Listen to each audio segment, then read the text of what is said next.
हाँ जी स्टूडेंट्स, आप टैकनीक्स पढ़ रहे थे साइंटिफिक मैनेजमेंट दियाँ। सैकेंड है standardization and simplification of work. Standardization and simplification of work are also two main techniques of scientific management. So according to Taylor, standardization and simplification of various functions in the organization should be done on the basis of scientific methods. Taylor ਦੇ according ਜਿਹੜਾ scientific management ਦੀ ਉਹਨੇ theory ਜਾਂ ਆਪਣੇ ਕੋਲੇ principal ਜਾਂ techniques ਦਿੱਤੇ ਆ, ਉਹਦੇ ਅਕੋਰਡਿੰਗ ਕੀ ਆ ਕਿ ਜਿਹੜੇ ਸਟੈਂਡਰਡਾਈਜੇਸ਼ਨ ਅਤੇ ਸਿੰਪਲੀਫਿਕੇਸ਼ਨ ਨਾਂ ਦੀ ਟੈਕਨੀਕ ਆ, ਇਹ ਕਹਿੰਦੇ ਹਰ ਇੱਕ ਆਰਗੇਨਾਈਜੇਸ਼ਨ ਦੇ ਵਿੱਚ ਜਿਹੜੀਆਂ ਵੇਰੀਅਸ ਐਕਟੀਵਿਟੀਜ਼ ਆ ਉਹਨਾਂ ਨੂੰ ਕਰਨ ਦੇ ਲਈ ਵਰਤਣੀ ਚਾਹੀਦੀ ਆ। ਮਤਲਬ ਸਾਇੰਟਿਫਿਕ ਮੈਥਡ ਨੂੰ ਵਰਤ ਕੇ ਸਟੈਂਡਰਡ ਸੈੱਟ ਕਰਨੇ ਚਾਹੀਦੇ ਆ ਅਤੇ ਕੰਮ ਨੂੰ ਸਿੰਪਲੀਫਾਈ ਕਰਨਾ ਚਾਹੀਦਾ। First of all, we will see the meaning of standardization. Standardization refers to the determination of specific standards about various activities in the organization. So standardization ਦਾ ਮਤਲਬ ਕੀ ਹੈ ਕਿ ਅਸੀਂ ਇਹ ਡਿਟਰਮਿਨ ਕਰਨਾ ਕਿ ਕਿਹੜੇ ਸਪੈਸੀਫਿਕ ਸਟੈਂਡਰਡ ਹੋਣਗੇ ਜਿਹਦੇ ਨਾਲ ਅਸੀਂ ਐਕਟੀਵਿਟੀਜ਼ ਨੂੰ ਪਰਫਾਰਮ ਕਰਨਾ ਕਿਸੇ ਆਰਗੇਨਾਈਜੇਸ਼ਨ ਦੇ ਵਿੱਚ। These standards may be concerned with, ਹੁਣ ਜਿਹੜੇ ਸਟੈਂਡਰਡ ਕਾਹਦੇ ਨਾਲ ਰਿਲੇਟਡ ਹੋ ਸਕਦੇ ਆ, with any function of the organization।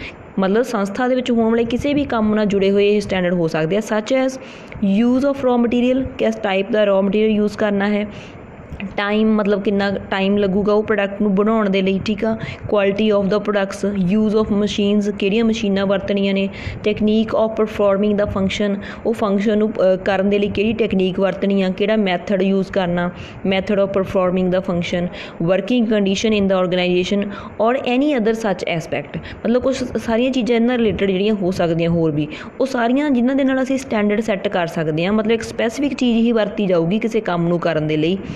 These standards determine that minimum level of performance which must be compulsorily achieved during the production process and working of the organization। ਸੋ ਇਹ ਉਹ standards ਨੇ ਜਿਹਦੇ ਨਾਲ ਅਸੀਂ ਇਹ ਸੈੱਟ ਕਰ ਦਿੰਦੇ ਹਾਂ ਵੀ ਆਹ ਤਾਂ ਮਿਨੀਮਮ ਸਟੈਂਡਰਡ ਹੋਣਾ ਹੀ ਚਾਹੀਦਾ। ਮਤਲਬ ਇਹ ਜਿਵੇਂ ਮੰਨ ਲਓ ਕੋਈ ਪ੍ਰੋਡਕਟ ਬਣਾਇਆ ਵਾ, ਉਹਦੇ ਵਿੱਚ ਐਕੂਰੇਸੀ 99.9% ਹੋਣੀ ਚਾਹੀਦੀ ਹੈ। ਮਤਲਬ ਇੱਕ ਲੈਵਲ ਸੈੱਟ ਕਰ ਦੇਣਾ ਵਾ ਪਰਫੋਰਮੈਂਸ ਦਾ ਵੀ ਆਹ ਪਰਫੋਰਮੈਂਸ ਦੇ ਕੇ ਜਾਂ ਇਸ ਤਰੀਕੇ ਨਾਲ ਹੀ ਪ੍ਰੋਡਕਸ਼ਨ ਕੀਤੀ ਜਾਊਗੀ ਜਾਂ ਵਰਕਿੰਗ ਹੋਊਗੀ ਕਿਸੇ ਵੀ ਆਰਗੇਨਾਈਜੇਸ਼ਨ ਦੀ।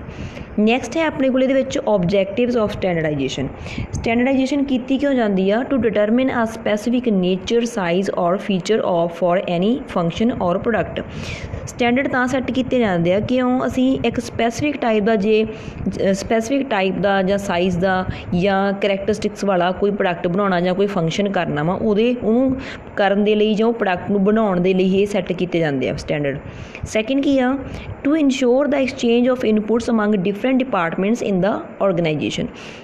ਸਟੈਂਡਰਡ ਦੇ ਵਿੱਚ ਇਹ ਵੀ ਸੈੱਟ ਕੀਤਾ ਜਾਂਦਾ ਵੀ ਕਿਹੜੇ ਕਿਹੜੇ ਇਨਪੁਟਸ ਨੇ ਜਿਹੜੇ ਐਕਸਚੇਂਜ ਕੀਤੇ ਜਾਣਗੇ ਡਿਫਰੈਂਟ ਡਿਪਾਰਟਮੈਂਟਸ ਦੇ ਵਿਚਕਾਰ। ਮਤਲਬ ਰॉ ਮਟੀਰੀਅਲ ਕਿੱਧਰੋਂ ਕਿਹੜੇ ਡਿਪਾਰਟਮੈਂਟ ਤੋਂ ਆਊਗਾ, ਕਿਹੜੇ ਸਟੈਂਡਰਡ ਦਾ ਹੋਊਗਾ, ਕੀ ਉਹਦੀ ਕੁਆਲਿਟੀ ਹੋਊਗੀ, ਠੀਕ ਆ।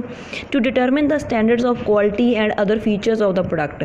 ਇਹਦੇ ਵਿੱਚ ਅਸੀਂ ਕੁਆਲਿਟੀ ਸੈੱਟ ਕਰ ਦੇਣੀ ਆ ਵੀ ਆਹ ਕੁਆਲਿਟੀ ਦਾ ਪ੍ਰੋਡਕਟ ਬਣਾਇਆ ਜਾਊਗਾ ਜਾਂ ਉਹਦੀਆਂ ਹੋਰ ਫੀਚਰਸ ਵੀ ਸੈੱਟ ਕੀਤੀਆਂ ਜਾਂਦੀਆਂ ਨੇ। To determine the standards of performance for man and machines.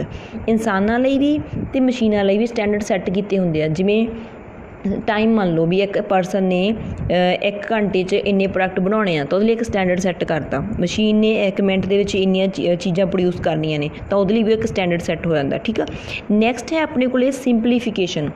ਸਿੰਪਲੀਫਿਕੇਸ਼ਨ ਦਾ ਮਤਲਬ ਹੁੰਦਾ refers to limiting the type, size, variety, degree of quality et cetera.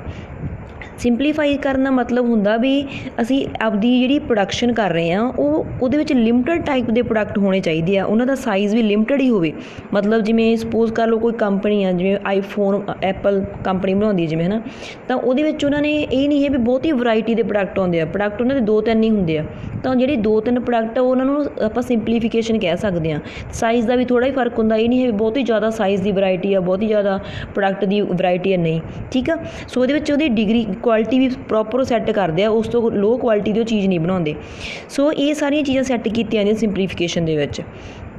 It's objective is to control unnecessary wastage in the production process. Simplify ਤਾਂ ਕੀਤਾ ਜਾਂਦਾ ਤਾਂ ਕਿ ਜਿਹੜੀ ਵਾਧੂ ਵੇਸਟੇਜ ਆ ਪ੍ਰੋਡਕਸ਼ਨ ਦੇ ਵਿੱਚ ਉਹ ਨਾ ਹੋਵੇ, ਉਹਨੂੰ ਕੰਟਰੋਲ ਕੀਤਾ ਜਾ ਸਕੇ। Thus simplification helps in optimum use of resources and consequently production process becomes cost effective. Simplification ਦੀ ਹੈਲਪ ਦੇ ਨਾਲ ਜਿਹੜੇ ਅਸੀਂ ਸਾਡੇ ਕੋਲ ਰਿਸੋਰਸ ਨੇ ਅਸੀਂ ਉਹਨਾਂ ਦਾ ਸਹੀ ਯੂਜ਼ ਕਰ ਸਕਦੇ ਹਾਂ ਐਂਡ ਇਹਦਾ ਬੈਨੀਫਿਟ ਕੀ ਨਿਕਲਦਾ ਵਾ, ਕੋਸਟ ਇਫੈਕਟਿਵ ਪ੍ਰੋਡਕਸ਼ਨ ਹੁੰਦੀ ਹੈ ਸਾਡੀ, ਮਤਲਬ ਖਰਚਾ ਘੱਟ ਹੁੰਦਾ ਅਤੇ ਪ੍ਰੋਡਕਸ਼ਨ ਵਧੀਆ ਹੁੰਦੀ ਆ। This also helps in improving the quality of the product. ਇਹਦੇ ਨਾਲ ਜਿਹੜੀ ਪ੍ਰੋਡਕਟ ਦੀ ਕੁਆਲਿਟੀ ਆ ਉਹ ਵੀ ਇੰਪਰੂਵ ਹੁੰਦੀ ਆ। ਹੁਣ ਅੱਗੇ ਆਪਾਂ ਇਹਦੇ ਆਬਜੈਕਟਿਵ ਦੇਖਦੇ ਹਾਂ। ਸਭ ਤੋਂ ਪਹਿਲਾਂ ਹੈ to control unnecessary diversification regarding product.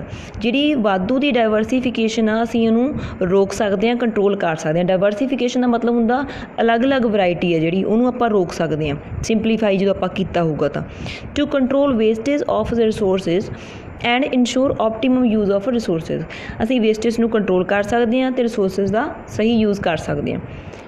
Third point ਹੈ to reduce the cost of production and make the working of organisation cost effective. ਇਹ ਵੀ ਆਪਾਂ ਪ੍ਰੀਵੀਅਸ ਜਿਹੜਾ ਪੈਰਾ ਉਹ ਪੜ੍ਹਿਆ ਉਹਦੇ ਵਿੱਚ ਲਿਖਿਆ ਹੋਇਆ ਸੀਗਾ। ਅਸੀਂ ਇਹਦੇ ਨਾਲ ਪ੍ਰੋਡਕਸ਼ਨ ਦੇ ਖਰਚਿਆਂ ਨੂੰ ਘਟਾ ਸਕਦੇ ਹਾਂ ਅਤੇ ਔਰਗੇਨਾਈਜੇਸ਼ਨ ਦੀ ਵਰਕਿੰਗ ਨੂੰ ਕੋਸਟ ਇਫੈਕਟਿਵ ਬਣਾ ਸਕਦੇ ਹਾਂ। To improve the quality of products and ਜਿਹੜੇ ਪ੍ਰੋਡਕਟ ਆ ਉਹਨਾਂ ਦੀ ਕੁਆਲਿਟੀ ਨੂੰ ਅਸੀਂ ਵਧੀਆ ਕਰ ਸਕਦੇ ਹਾਂ। ਹੁਣ ਲਾਸਟ ਦੇ ਵਿੱਚ ਇੱਕ ਐਗਜ਼ਾਮਪਲ ਆ, ਤੁਹਾਨੂੰ ਈਜ਼ੀਲੀ ਤੋਂ ਸਮਝ ਲੱਗ ਜੂਗਾ। At present some companies like IBM, Microsoft, Apple etc. have adopted standardization and simplification। ਇਹ ਜਿਹੜੀਆਂ 2-3 ਕੰਪਨੀਜ਼ ਨੇ, ਤੁਹਾਨੂੰ ਪਤਾ ਹੀ ਆ IBM ਕੰਪਿਊਟਰ ਨਾਲ ਰਿਲੇਟਡ ਆ, ਮਾਈਕਰੋਸੋਫਟ ਜਿਹੜੀ ਵਿੰਡੋਜ਼ ਬਣਾਉਂਦੇ ਆ, ਠੀਕ ਹੈ, ਐਪਲ ਆਈਫੋਨ ਵਾਲੀ ਕੰਪਨੀ। ਸੋ ਇਹਨਾਂ ਨੇ ਸਟੈਂਡਰਡ ਐਂਡ ਸਿੰਪਲੀਫਿਕੇਸ਼ਨ ਦੋਨੇ ਮੈਥਡ ਅਡੋਪਟ ਕੀਤੇ ਹੋਏ ਆ। These companies produce only limited number of quality products. ਇਹ ਕੰਪਨੀਜ਼ ਕੀ ਕਰਦੀਆਂ ਨੇ, ਬਹੁਤ ਹੀ ਲਿਮਟਡ ਪ੍ਰੋਡਕਟ ਬਣਾਉਂਦੀਆਂ ਨੇ, ਮਤਲਬ ਕੁਆਲਿਟੀ ਦੇ ਅਕੋਰਡਿੰਗ, ਮਤਲਬ 2 ਜਾਂ 3 ਜਾਂ 4 ਟਾਈਪ ਦੇ, ਜਿਵੇਂ ਫੋਨ ਵਗੈਰਾ ਹੋ ਗਏ ਜਾਂ ਉਹਨਾਂ ਦੇ ਸਾਈਜ਼ 2 ਜਾਂ 3 ਟਾਈਪ ਦੇ ਬਸ। These companies have implemented strict standards also. ਇਹਨਾਂ ਨੇ ਆਪਦੇ ਜਿਹੜੇ ਸਟੈਂਡਰਡ ਨੇ ਉਹ ਬਹੁਤ ਸਟ੍ਰਿਕਟਲੀ, ਮਤਲਬ ਬਹੁਤ ਜ਼ਿਆਦਾ ਸਖਤੀ ਦੇ ਨਾਲ ਲਾਗੂ ਕੀਤੇ ਹੋਏ ਨੇ। ਐਂਡ ਆਲਸੋ ਕੰਸਰਨਿੰਗ ਦੇਅਰ ਪ੍ਰੋਡਕਟਸ, ਮਤਲਬ ਆਪਦੇ ਪ੍ਰੋਡਕਟ ਨਾਲ ਸੰਬੰਧਿਤ ਜੋ ਵੀ ਸਟੈਂਡਰਡ ਸੈੱਟ ਕੀਤੇ ਆ ਬਹੁਤ ਸਖਤੀ ਨਾਲ ਲਾਗੂ ਕਰਦੇ ਨੇ ਇਹ। Standardisation and simplification have important role in the success of these companies. So ਇਹ ਜਿਹੜਾ ਮੈਥਡ ਆ ਸਟੈਂਡਰਡਾਈਜੇਸ਼ਨ ਅਤੇ ਸਿੰਪਲੀਫਿਕੇਸ਼ਨ, ਇਹਨਾਂ ਦੇ ਕਰਕੇ ਹੀ ਕੰਪਨੀਜ਼ ਬਹੁਤ ਸਕਸੈਸਫੁਲੀ ਰਨ ਕਰ ਰਹੀਆਂ ਨੇ ਹੁਣ ਇਸ ਟਾਈਮ ਦੇ ਵਿੱਚ।